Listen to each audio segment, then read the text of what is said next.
Well, today there was a very big moment of silence in the House of Representatives for Deputy Jacob Pickett, but no movement toward tougher gun laws here in Indiana. Our political reporter Kevin Rader has been looking into that at the State House today. Kevin? Yeah, John, just last week there was talk of trying to revive a couple of bills that have died here at the state capitol because of inaction. Tonight, it appears that's still the case. The day started with a moment of silence in the House of Representatives for Boone County Deputy Jacob Pickett, who was killed in the line of duty on Friday. But his life lives on through organs donated to somebody in need, and so we can just thank and praise his family and him for making that known beforehand. So, Mr. Speaker, if we could be in a moment of silence for Boone. Please stand and join us in a moment of silence in recognition of these tragic losses.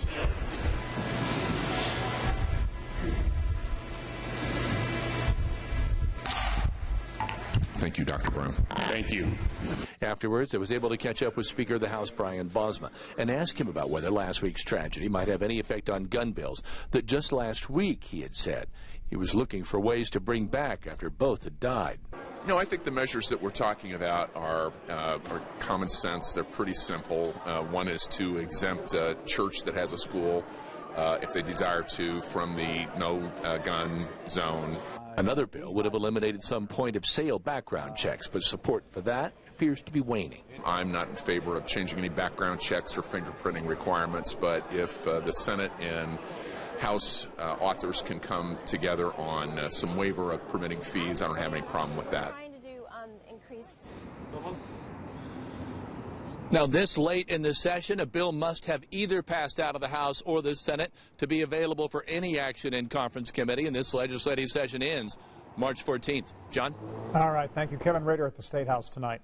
And lawmakers in Florida are taking action following the Valentine's Day shooting that left 17 people dead in that school. They are considering a bill designed to make classrooms safer. It would allow school staff, including teachers, to voluntarily train to carry guns. The bill also designates millions of dollars for student mental health programs and raises the minimum age to buy firearms in the state to 21. But it does not ban the sale of assault-style weapons like the one used in Parkland. Student activists say the bill is not enough. At the end of the day, I don't care if you're a Democrat. I don't care if you're a Republican. The only thing I care about is these 17 individuals' lives and the thousands of others that have died. Governor Rick Scott opposes arming teachers. He's calling for at least one law enforcement officer for every 1,000 students at any given school.